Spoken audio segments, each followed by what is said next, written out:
commences à quitter la vie de prière, à t'éloigner des sacrements, quand tu laisses les frustrations prendre la place et que ta mentalité est corrompue, tes principes tombent.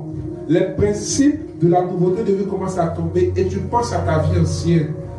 Tu as pensé à dire, si tu as été frustré, tu as dit, les hommes du monde même sont bien. Là-bas au moins, on ne me faisait pas ci, mais les chrétiens, ils sont ceci, ils sont cela. Le passé commence à te retrouver. Tu as l'impression que tu n'es plus libre. Parce qu'on te dit, on ne fait pas ça, on ne fait pas ci. Et ça, j'entends dans la bouche de beaucoup de jeunes. Ils donnent l'impression que être en Christ, c'est manquer de liberté. Et c'est pourquoi j'ai mis sur ma page hier, une liberté sans Jésus, c'est du libertinage. Et Paul dit une phrase qui me bénit en Galates chapitre 6, il dit quoi? Il dit, il ne faudrait pas que notre liberté nous conduise à vivre selon la chair. Mais c'est ce que beaucoup de jeunes prônent. Parce qu'on est libre de regarder ce qu'on veut. On est libre d'aller où on veut. On est libre de faire ce qu'on veut. Ceux qui ont des enfants, nous avons été enfants. Aujourd'hui, nous sommes jeunes, nous avons grandi. Nous réfléchissons, nous voyons certaines choses. Est-ce que c'est bon dans l'éducation d'un enfant de lui donner tout ce qu'il veut? Selon vous. Tout ce qu'il désire. Pourquoi? Il veut, ça lui plaît. Il sera content. Mais est-ce que c'est bon? Non. Mais pourquoi nous, en Dieu, nous, on veut être libre de tout? Quand on dit non, ça c'est... Non, pourquoi? Non, pourquoi? Non, pourquoi? Habille là encore, photo là encore. Mais au lieu de faire photo tes seins, ou bien tu vas prendre une position qui met en évidence ton postérieur. Il serait plus facile et utile que tu sois nu. Là, on pourra bien voir ce que tu veux montrer sans effort. Ou bien là, ça va mieux? Sans effort. Là, en fait, l'objectif a atteint. Et puis, on est content. Toi aussi, tu es content. Voilà.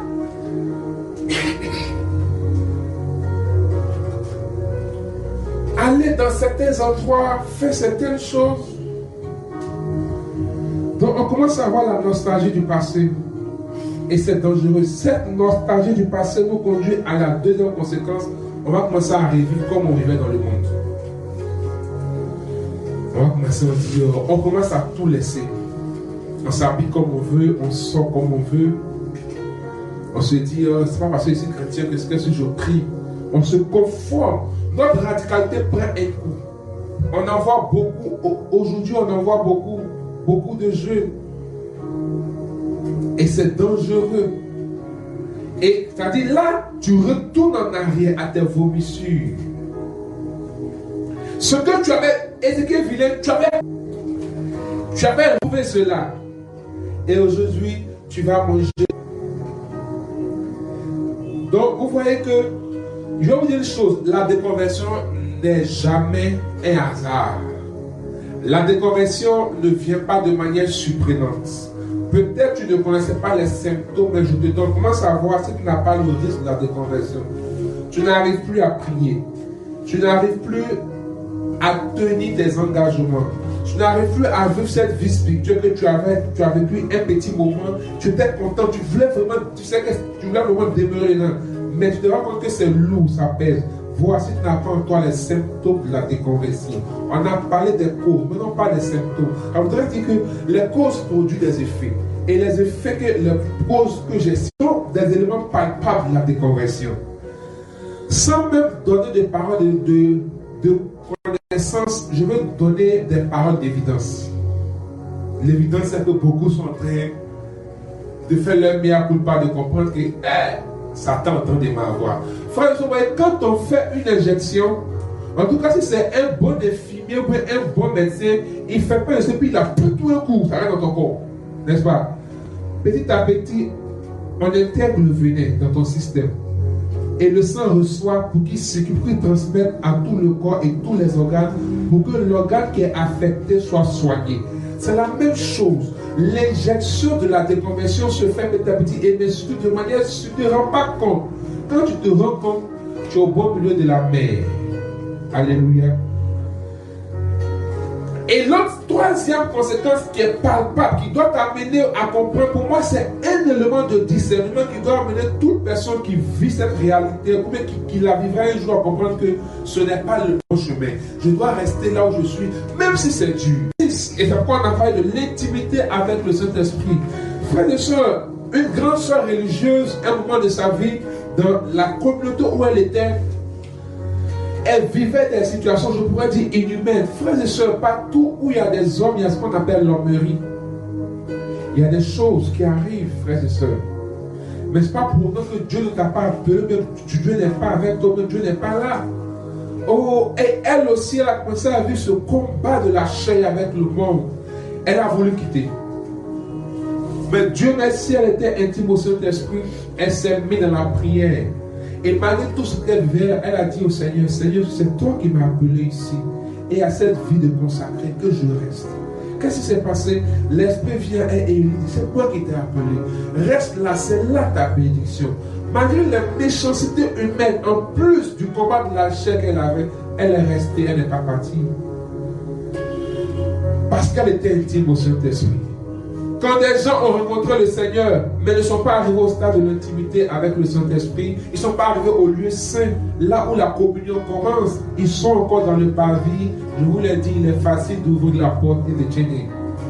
C'est très facile, alléluia. Parce que là, au parvis, tu as un pas du dehors. Donc ce signe-là, c'est la tristesse et le trouble.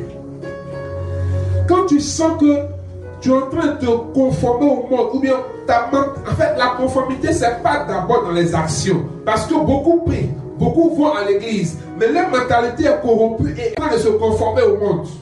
Ça fait que maintenant, un détecteur et un puissant discerneur des prédications et des homélies. Il faut identifier dedans. Ce que je suis en train de dire concerne, là, ce n'est pas une parole d'évidence, parce que je ne sais pas qui vit ça, mais ça concerne plusieurs personnes, précisément 4 personnes. C'est-à-dire, vous ne vous rendez pas compte, mais vous jugez beaucoup les prédications. Surtout quand cette prédication a l'impression d'être comme un écran sur votre vie. Elle vous permet de lire votre vie automatiquement, vous zappez. Au-delà, vous ne pouvez pas zapper, il faut rester, ça t'a attrapé. Ou bien vous commencez à dire, on a vu histoire de lui là ici, histoire de celle là, mon cher, tout ça, les mêmes choses. Oui, l'absence, tu peux avoir des repères ou des bornes, ou tu peux avoir des témoignages qui te confortent dans ta situation, mais laisse la voix de Dieu qui t'interpelle te parler. La tristesse et le trouble, le combat devient intense en toi. Tu ne te rends pas compte, moment tu es là, tu es triste, tu as l'impression d'être malheureux ou de ne pas aller dans ton corps ou dans ce que tu vis. Et le combat s'intensifie, tu es troublé à l'intérieur de toi, à l'idée de voir que, est-ce que c'est vrai, est-ce que c'est bon, est-ce que c'est pas bon, Et par moment, tu te rends compte, tu maigris tout d'un coup, on ne sait pas pourquoi tu maigris, parce que tu es pensif. Tu te rends compte qu'au début, tu n'arrives plus à prier. Début, tu ne vas plus au groupe de prière. Début, tu n'es plus assidu dans ta communion avec le Seigneur. C'est comme si tu as perdu goût à la vie. Mais tu t'entêtes. Oh, tu es triste, tu es troublé. J'insiste sur ça. Parce que pour moi, c'est un élément indispensable et essentiel pour savoir que tu dois revenir totalement au Seigneur. La tristesse, le trouble intérieur, le manque de paix et de joie. Souvent même là, mais toi, maintenant, tu te sens bizarre, tu te sens triste, tu remords, tu culpabilises. Quand tu regardes certains choses, après tu te sens mal, tu te dis qu'est-ce que je suis en train de faire. Souvent même, les gens font plein, tu te mets dans le plan là, mais tu gardes le plan. Parce que tu as mis, et puis la manière, tu étais dans le plan là, même fait de toi, tiens, pour être pion du plan. Parce que tous sont en joie, ils sont contents de ce qu'ils sont en train de faire. Là, ils sont en train de parler à un frère et à une soeur. Vous le vivez même actuellement. Vous avez l'impression que votre vie est devenue incompatible à certains lieux. Comme les maquis, comme les bars, je précise, les maquis et les boîtes. Vous avez l'impression que c'est devenu incompatible. Quand vous êtes là, vous ne voulez pas. Vous voulez faire tout pour être heureux à l'aise, mais non, ça ne marche pas. Vous devenez bizarre. Ça pour moi c'est un signe pour dire que c'est pas ton milieu. Vous savez, quand quelqu'un porte une chaussure, qu'est-ce qui se passe? Si la chaussure te serre, est-ce que ça veut dire que la chaussure n'est pas bonne? C'est pas ta posture. N'est-ce pas? Elle n'est pas. Donc ça montre que le lieu où tu es là, c'est pas pour toi. Est-ce que quelqu'un est en train de s'identifier?